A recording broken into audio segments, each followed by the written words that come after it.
You are getting lost.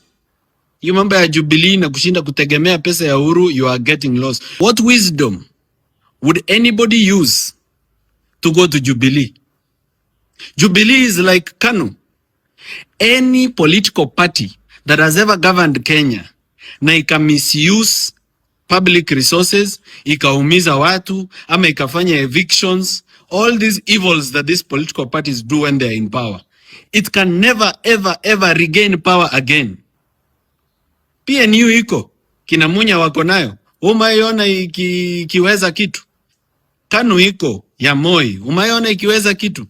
Alafu nyinyi mnamdanganya anaenda anaingia kwa chama nyanya mzee anaitwa Jubilee ati kwa sababu Uhuru atatoa pesa. Kwani nyinyi wanaume wa aina gani mnashinda mkitegemea pesa ya mwanaume mwingine?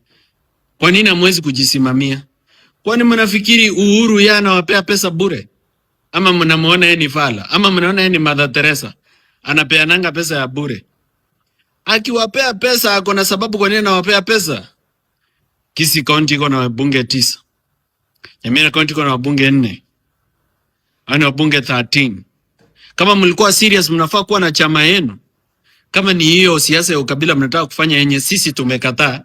Na kwa sababu sisi tumekataa kufanya hiyo siasa, tumewaachia nafasi mfanye kwa sababu wananchi wanataka hiyo siasa ya ukabila. You know, if the people want, who am I Morara to refuse? Watu ndio wanataka hiyo siasa ya ukabila.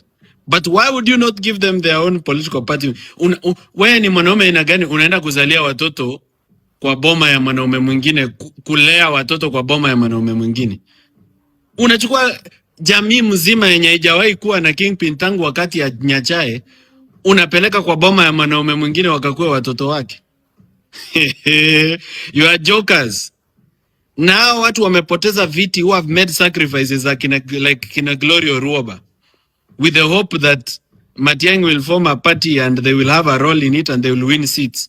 That guy is taking you nowhere. He's lost already. And he's surrounded by people who are already misleading him. So they're going to get lost, all of them. If he gets a high position, atapata labda cabinet secretary. So until he changes and knows where he should be taking a whole community, ondokea hiyo maneno. Ena mkafanya vitu zingine. Otherwise you will mislead each other, mutapoteza mkiwa wote na itaisha.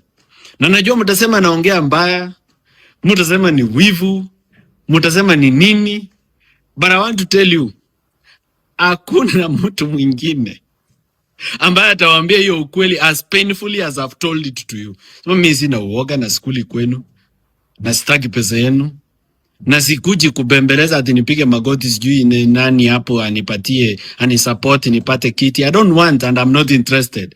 So I have the freedom and the courage to tell you the truth that you are getting lost. You mambo ya Jubilee na kushinda kutegemea pesa ya Uhuru, you are getting lost. Look for your own party. Mpate wabunge wenu hata kama ni 20 ama 30. Matiangi cannot upset the state quo. He's part of the establishment. He does not respect the rule of law. Remember, Matiangi never used to honor court orders. He would ignore all court orders. Does not matter what the court order states. Does not matter what the court order says. He had disdain for the rule of law. Had no regard whatsoever for the courts. Remember how under his watch, Kianjokoma brothers were killed. Remember the harassment by police officers during COVID because of the 11 p.m. was it 10 p.m. curfew.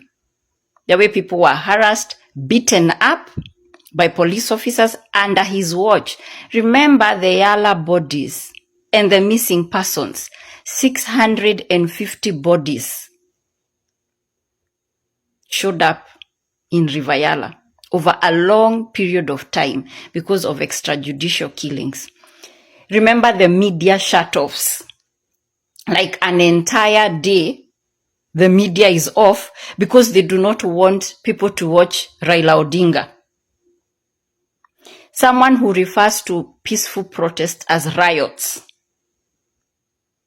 That is the person you think can upset the status quo. That someone who does not have any regard for the rule of law, you think can protect you as a citizen. Someone who bombed Miguna's house, deported Miguna, sedated Miguna, was even willing to ruin diplomatic relations with Dubai so that he could get his way and deport Miguna.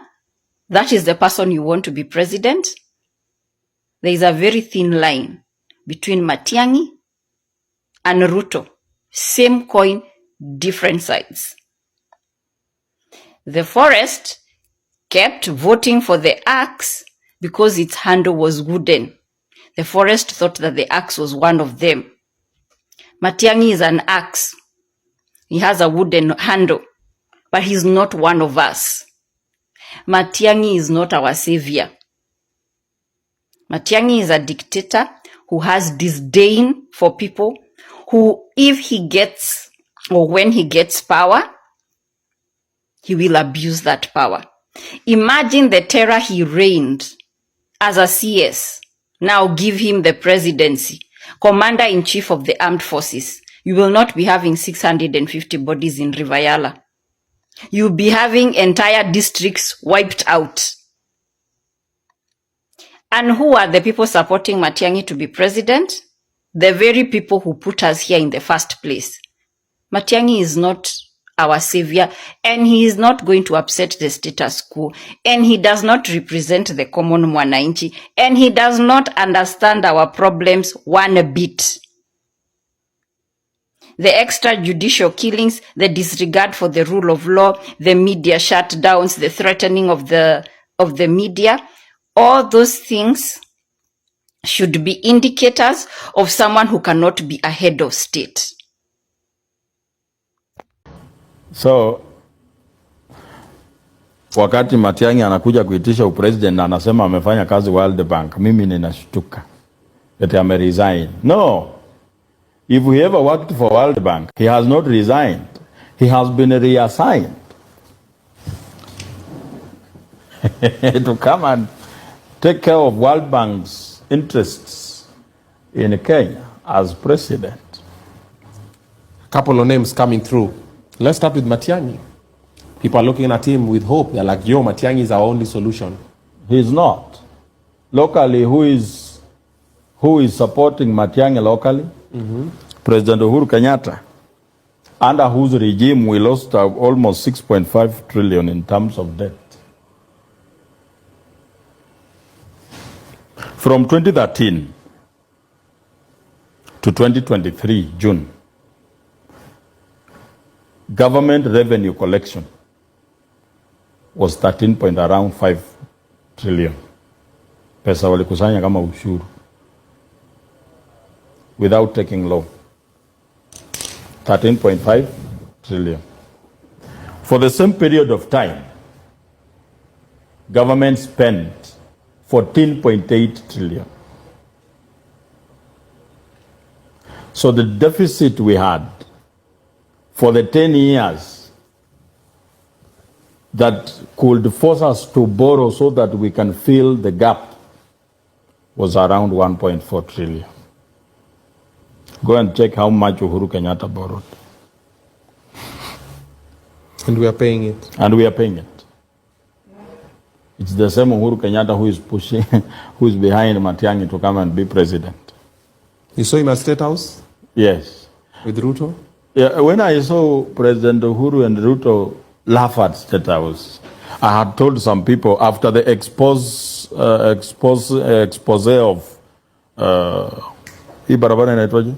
Expressway, I knew it will not take long before you see Uhuru and Ruto talk.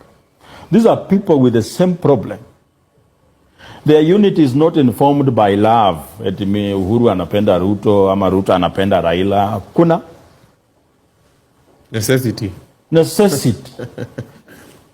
These people have one problem. I have some things that I didn't get the right way. I need someone who is comfortable with, who I'm comfortable with. Uhuru Kenyatta has a lot he cannot explain how he got it. President Ruto the same. Ground inasema aje? One time. Ground inasema aje? One time.